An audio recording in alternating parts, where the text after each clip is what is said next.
पढ़ी श्रवणगत अनुशीलन, कीर्तनगत अनुशीलन, आघ्राणगत अनुशीलन, दर्शनगत अनुशीलन, स्पर्शगत अनुशीलन हो जाता।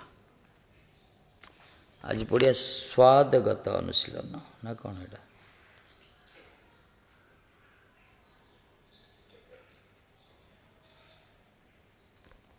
स्वादगत अनुशीलन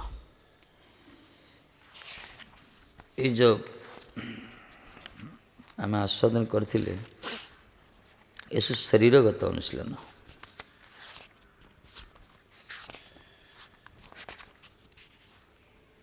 प्रथमटा कहते पांच प्रकार भजन रे जो भगवत अनुशीलन कर्तव्य कही शरीरगत अनुशीलन ये सब जाऊँगी। शरीरगत माने बाह्य इंद्रिय द्वारा कृष्ण भजन केमती कर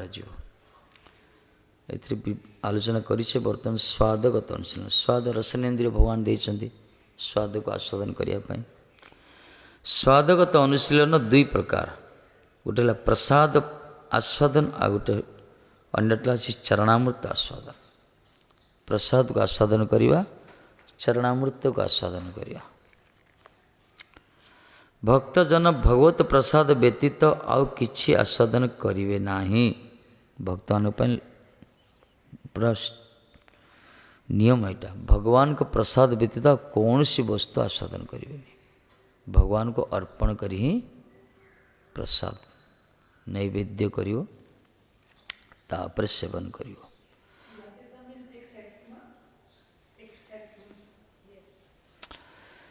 अनिवेदित वस्तु ठाकुर जी के प्रति अनिवेदित वस्तु कदाचन कस्मिन काले भी सेवन योग्य नुहे।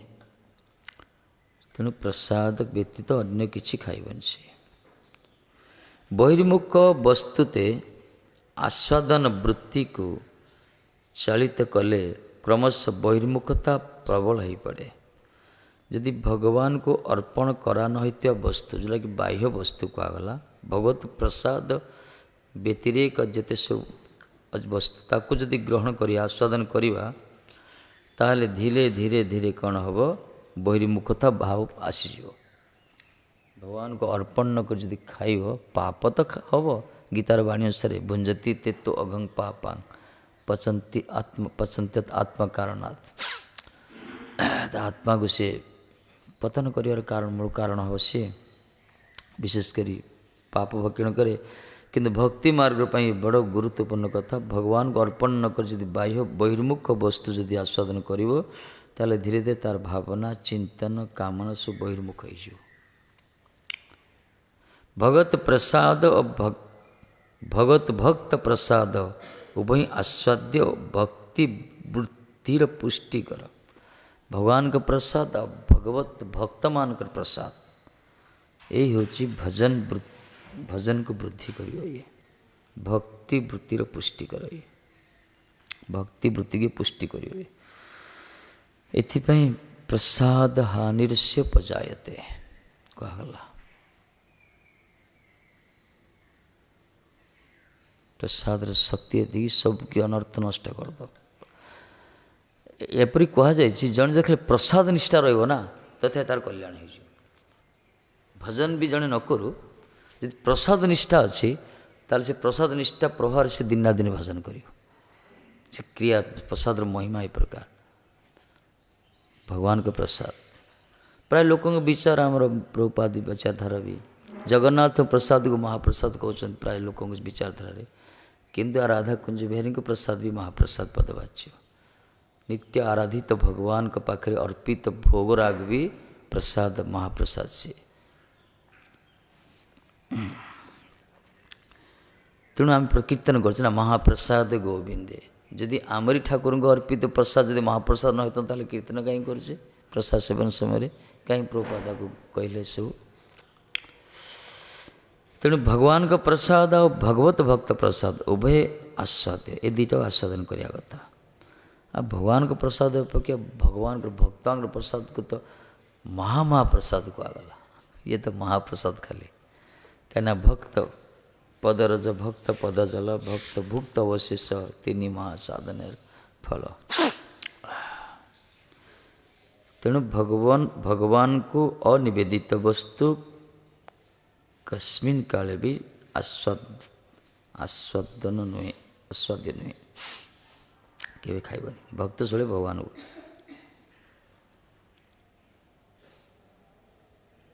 ଏଥିପାଇଁ ତ ଶଙ୍କରଜୀଙ୍କର ବେଲପତ୍ର ବି ମନା କରାଗଲା ଏଠି ଖାଇବା ପାଇଁ, ତାଙ୍କୁ ଅର୍ପଣ କରାହେଇଛି ଦେବତାମାନଙ୍କୁ। ଯଦି ଭଗବାନଙ୍କୁ ଅର୍ପଣ କରି କରାହେଇଥିବ ତାହେଲେ ଚଳିବ। ଲିଙ୍ଗରାଜଙ୍କର ବେଲ ବି ମିଶ୍ରିତ, ତୁଳସୀ ମିଶ୍ରିତ ଆସ୍ୱାଦ। ପରମ ବୈଷ୍ଣବ ହେଲେ ତ ଭଗବାନଙ୍କୁ ଅର୍ପଣ କରାହେନି ସେଇଟା। ପରମ ବୈଷ୍ଣବ ଭଗବାନଙ୍କୁ ଅର୍ପଣ କରି ଖାଇବ ନା। ଲିଙ୍ଗରାଜଙ୍କ ବେଲପତ୍ର ଦିଆହେଉଛି, ତୁଳସୀ ଦିଆହେଉଛି, ସେଇଟା ଆସ୍ୱାଦନୀୟ, ମିଶିକି ଭୋଗ ଲାଗୁଛି। କେଉଁଠି? ମହାଦେବ ମନ୍ଦିର ତୁଳସୀ ଲାଗିପାରିବନି। କୃଷ୍ଣଙ୍କୁ ତୁଳସୀ ଦେଇକି ସେ ଭୋଗଟା ମହାଦେବଙ୍କୁ ଲଗାଯାଇପାରିବ। ନା ନା ନା ନା, ସମ୍ଭବ ନାହିଁ। କୃଷ୍ଣଙ୍କୁ ଅର୍ପଣ କରିବ, ସେଇ ଭୋଗଟାକୁ ଈଶ୍ୱରଙ୍କୁ ଦେବ, ସେ ଆସ୍ୱାଦନ କରିବେ ସେ ପୁରା। ନା, ତୁଳସୀ ଦ୍ୱାରା ପୂଜା ସମ୍ଭବ ନାହିଁ।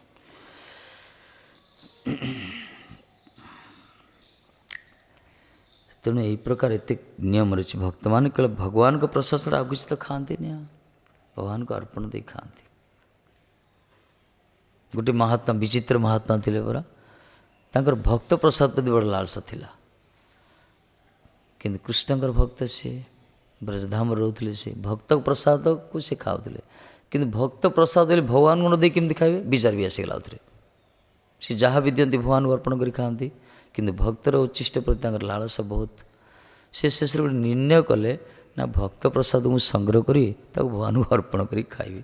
ସେ ଭକ୍ତ ବି ବଡ଼ ଅଲୌକିକ ଭକ୍ତ, ସେ ଭଗବାନ ବି ସେ ପ୍ରକାର।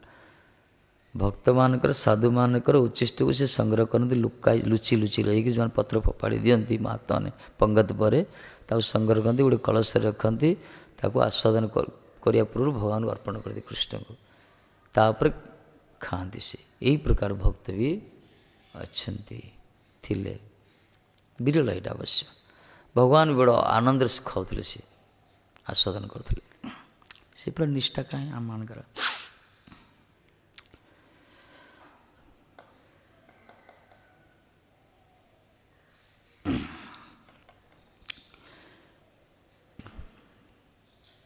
ତାପରେ ଆସିଲା, ଏଇଟା ହେଲା ସ୍ୱାଦଗତ ଅନୁଶୀଳନ, ଆଉଥିଲା ଅଙ୍ଗଗତ ଅନୁଶୀଳନ। ଅଙ୍ଗଗତ ଅନୁଶୀଳନ,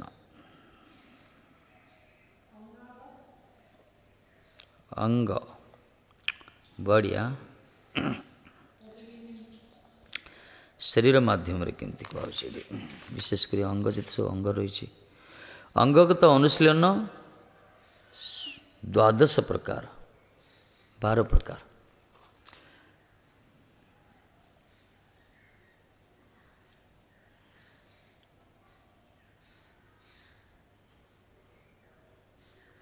ଗୋଟେ ହେଲା ତାଣ୍ଡବ, ବାବା, ଦଣ୍ଡବନତି, ଅଭ୍ୟୁତ୍ଥାନ, ଅନୁବ୍ରଜାୟ, ଅଧିଷ୍ଠାନ ସ୍ଥାନ ଗମନ, ପରିକ୍ରମା, ଗୁରୁ ଓ ବୈଷ୍ଣବ ପରିଚର୍ଯ୍ୟା, ଶ୍ରୀମୂର୍ତ୍ତିର ପରିଚର୍ଯ୍ୟା, ଅର୍ଚ୍ଚନ ଆଣ୍ଡ ଭଗବତ ଭାବ ମିଶ୍ରିତ ପୁଣ୍ୟ ଜଳରେ ସ୍ନାନ,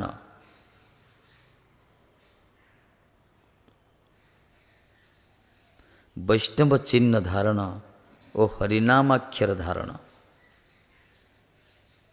ଏ 12 ପ୍ରକାର ଅଙ୍ଗଗତ ଅନୁଶୀଳନ। ଏହି ପ୍ରକାର ଠାକୁରଜୀଙ୍କ ଅନୁଶୀଳନ କରାଯାଏ। ଏହି ଶରୀର ଅଙ୍ଗଗତ। ଗୋଟେ ହେଲା ତାଣ୍ଡବ। ତାଣ୍ଡବ ନାଁଟା ଜାଣିଛ? ତାଣ୍ଡବ ମାନେ ନୃତ୍ୟ। ଈଶ୍ୱର ତାଣ୍ଡବ ନୃତ୍ୟ କରନ୍ତି।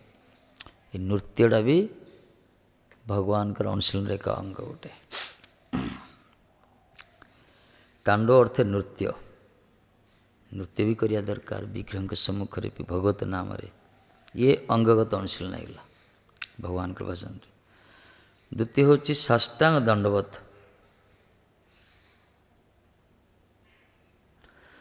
ସାଷ୍ଟାଙ୍ଗ ଦଣ୍ଡବତ ପତିତ ନତି କରା ଉଚିତ। ସାଷ୍ଟାଙ୍ଗ ଦଣ୍ଡବତ ପୁରା ଦଣ୍ଡବତ ନତି। ପୁରୁଷମାନେ ସାଷ୍ଟାଙ୍ଗ, ମାତାଜୀମାନଙ୍କ ପାଇଁ ପଞ୍ଚାଙ୍ଗ। ତାପରେ ହେଲା ଅଭ୍ୟୁତ୍ଥାନ। ସେ ବିଗ୍ରହ ବା ଭଗବତ ଭକ୍ତ ଦର୍ଶନରେ ଉଠିଆ ସସମ୍ମାନ କରାଏ ନାମ ଅଭ୍ୟୁତ୍ଥାନ।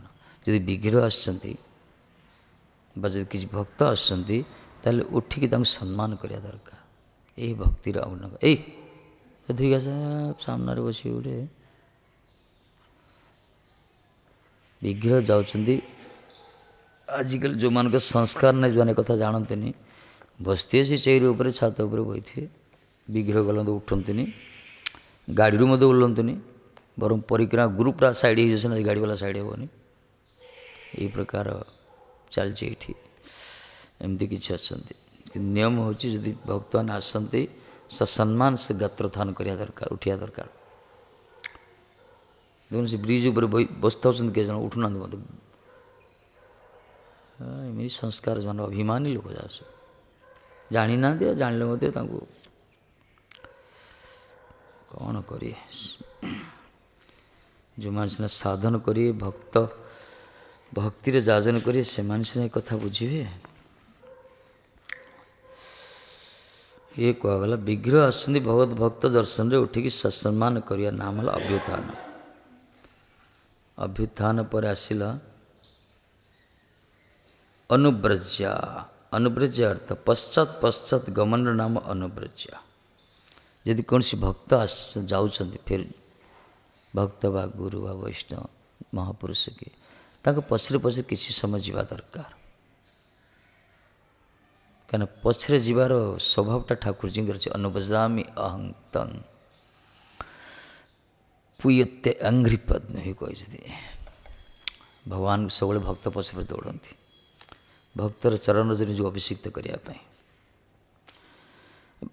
ଇଏ ବି ଗୋଟେ ଭକ୍ତିର ଅଙ୍ଗଗତ ଅନୁଶୀଳନ। ସବୁବେଳେ ପଶ୍ଚାତ୍ ଗମନ, ବିଗ୍ରହଙ୍କ ପଛେ ପଛେ ଯିବ ବା ଭକ୍ତମାନଙ୍କ ପଛେ ପଛେ ଅନୁବ୍ରଜ୍ୟା, କିଛି ସମୟ ଯିବା ଦରକାର। ତାପରେ ଶ୍ରୀମନ୍ଦିର ଭଗବତ ତୀର୍ଥ ବୈଷ୍ଣବାଳୟ ଇତ୍ୟାଦି ଅଧିଷ୍ଠାନ ସ୍ଥାନ, ଏଇଠିକି ଯିବ। ତଥାପି ଗମନ କରା କର୍ତ୍ତବ୍ୟ। ଯଦି ଭଗବାନଙ୍କର ମନ୍ଦିର ଅଛନ୍ତି, ଭଗବତ ତୀର୍ଥ ଅଛନ୍ତି, ବୈଷ୍ଣବ ଆଳୟ, ବୈଷ୍ଣବମାନଙ୍କର ଘର, ବୈଷ୍ଣବ ଯଦି ବାସ କରନ୍ତି, ଏସବୁ ସ୍ଥାନକୁ ଯିବା ଦରକାର।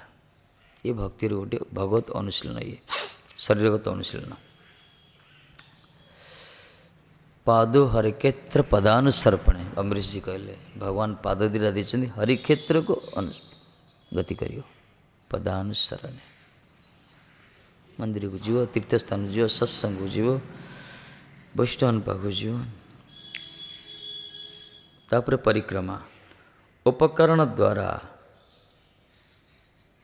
ଭଗବତ ପୂଜ୍ୟ ତାପରେ ଅର୍ଚ୍ଚନ ବୋଧେ, ଉପକରଣ ଦ୍ୱାରା ଭଗବତ ପୂଜା ରୂପ ଅର୍ଚ୍ଚନ। ଉପକରଣ ମାଧ୍ୟମରେ ବିଭିନ୍ନ ପ୍ରକାର ପୂଜା କରିବ, ଭଗବାନଙ୍କର ଅର୍ଚ୍ଚନ କରିବ। ତାପରେ ଭଗବତ ଭାବ ମିଶ୍ରିତ ଗଙ୍ଗା ଯମୁନା ଆଦିର ପବିତ୍ର ଜଳରେ ସ୍ନାନ, ଗଙ୍ଗା ଯମୁନା ଆଦି ଜଳରେ ସ୍ନାନ କରିବ। ଯେଉଁଠି ଜଳ ବ୍ରହ୍ମ ରୂପରେ ପ୍ରକାଶିତ ହେଇଛନ୍ତି, ଯେଉଁଠି ଭଗବତ ଶକ୍ତି। ତାପରେ ଆଚାର୍ଯ୍ୟ ଦତ୍ତ ତିଲକ ମାଲା ଆଦି ବୈଷ୍ଣବ ଚିହ୍ନ ଧାରଣ, ଇଏ ବି ଆବଶ୍ୟକ। ଆଚାର୍ଯ୍ୟ ତିଲକ ମାଳା ବୈଷ୍ଣବ ଚିହ୍ନ ଧାରଣ। ଆଜିକାଲି କେତେ ଗୁଟି କରିଦେଉଛନ୍ତି, ଖାଲି ପଳାଉଛନ୍ତି, ଗୁଟି କରିଦେ, ଗୋଟେ ସାର୍ଟ ପିନ୍ଧିକି ପଳାଉଛି, ମନ ହେଲେ କରିବେ, ନହେଲେ ନାହିଁ। କେତେ ପାଣିରେ କରିଦେଉଛନ୍ତି, ବିଭିନ୍ନ ପ୍ରକାର ସବୁ ସରଳ ଉପାୟ, ନୂଆ ନୂଆ ଇନଭେନ୍ସନ୍, ଉଦ୍ଭାବନ ହେଉଛି ସବୁ। କିନ୍ତୁ ନାହିଁ, ଆଚାର୍ଯ୍ୟ ଯାହା କହିଛନ୍ତି ଦ୍ୱାଦଶ ତିଲକ କିଏ ଧାଉଛି। ଆଚାର୍ଯ୍ୟ ଦତ୍ତ ତିଲକ ମାଲା ଆଦି ବୈଷ୍ଣବ ଚିହ୍ନ ଧାରଣ, ମାଳି ଧାରଣ କରିବ, ତିଲକ ଧାରଣ କରିବ, ନିଶ୍ଚିତ ଆବଶ୍ୟକ। ଇଏ ଆଉ ଶରୀରରେ ହରିନାମାକ୍ଷର ଆଦି ଚନ୍ଦନ ଦ୍ୱାରା ଅଙ୍କନ କରିବେ। କେତେ କରୁଛନ୍ତି ବ୍ରଜରେ ସବୁ ମହାତ୍ମାମାନେ କରୁଛନ୍ତି ନା, ହରିନାମ ରାଧା ରାଧା ଲେଖିବେ, ବିଭିନ୍ନ ପ୍ରକାର ଲେଖିଥିବେ, ସବୁ ଚନ୍ଦନ ଦ୍ୱାରା ସେ ଲେଖିବେ ଆଙ୍ଗୁଠି। ଇଏ ବି ଆବଶ୍ୟକ। ଇଏ ଶରୀରଗତ। ଏ ଅଙ୍ଗଗତ ଅନୁଶୀଳନ। ये द्वादश अनुशीलन कहला 12 प्रकार।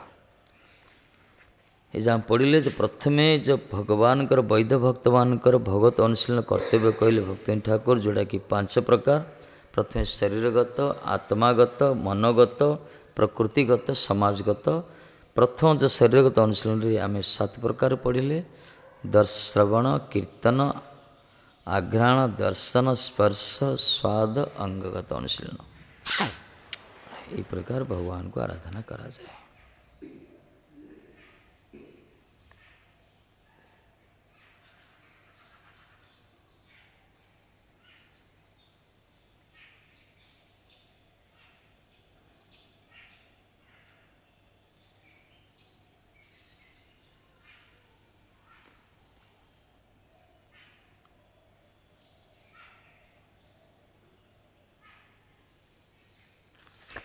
श्लोक उठी ये श्रद्धा अमृत कथायांग में सस्वत मदन कीर्तनम परिनिष्ठा च पूजायं स्तुतिभिः स्तवनं मम आदरः परिचर्यायं सर्वांगैरभिवंदनम मद्भक्त पूज्यवधिका सर्वभूतेषु मन्मत्तिः।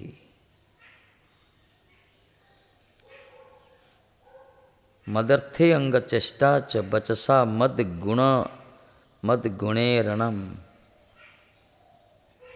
मयि अर्पणञ्च मनसः सर्वकाम विवर्जनम।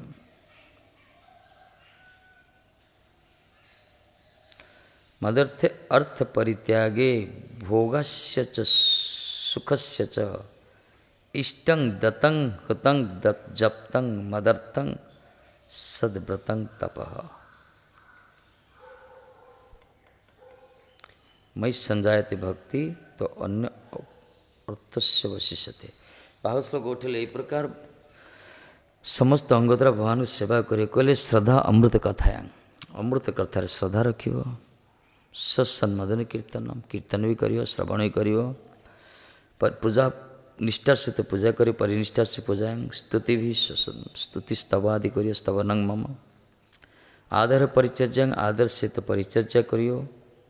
को कहा को मदभक्त भक्तमान को विशेष करी भगवान को सर्व अंगैर अभिवंदनम समस्त अंगदर अभिवंदन करियो। मदर्थ्यांग चेष्टा च वचसा मदगुण से प्रकार सब अंग द्वारा भगवान कर सेवन करियो। पूर्व दिन वर्णना करागला।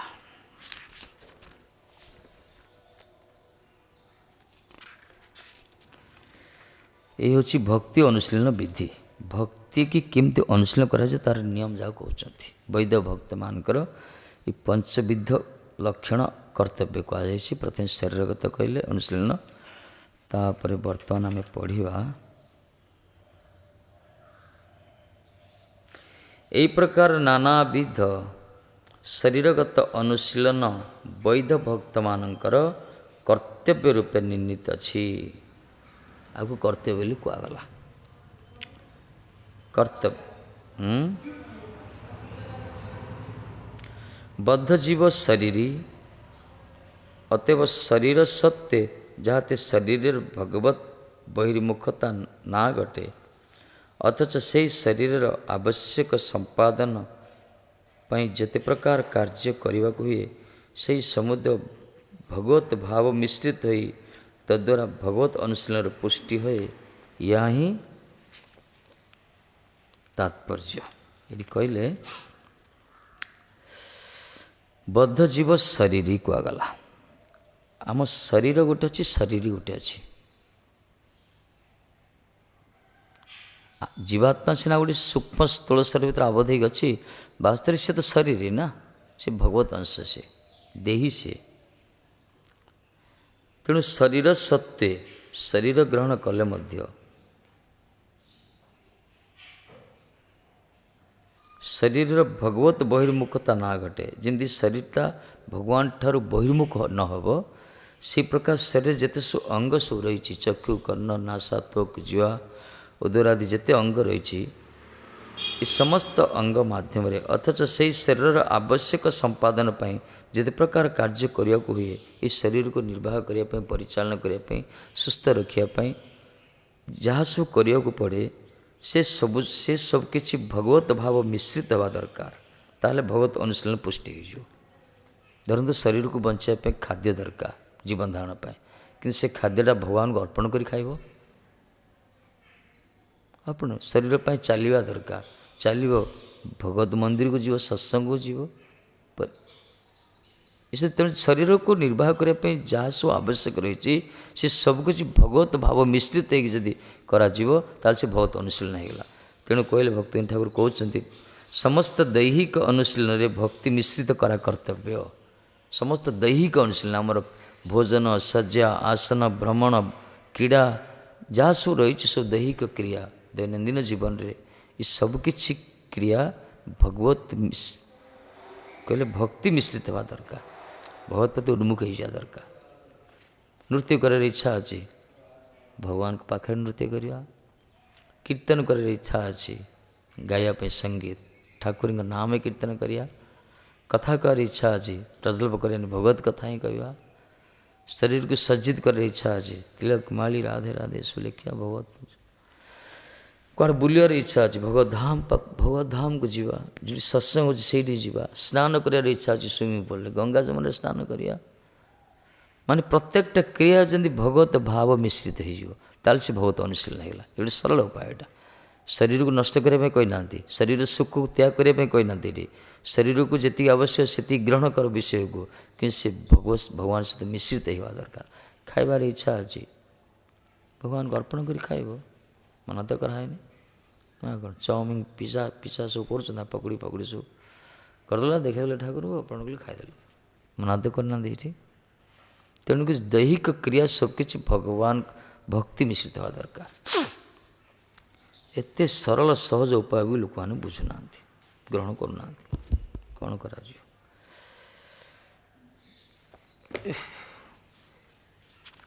ଟାଇମ୍ ହେଇଗଲା। ଏଇଟା ହିଁ ତାତ୍ପର୍ଯ୍ୟ। ଏକ୍ଷଣେ ଆମର ମନୋଗତ ଅନୁଶୀଳନର ଆଲୋଚନା କରିବା। ମନୋଗତ ଅନୁଶୀଳନ ଆଲୋଚନା କରିବା ଆସନ୍ତାକାଲି। ପ୍ରଥମେ ଶରୀରଗତ ସରିଲା, ଶରୀର ମାଧ୍ୟମରେ କେମିତି ଅନୁଶୀଳନ କରାଯାଏ।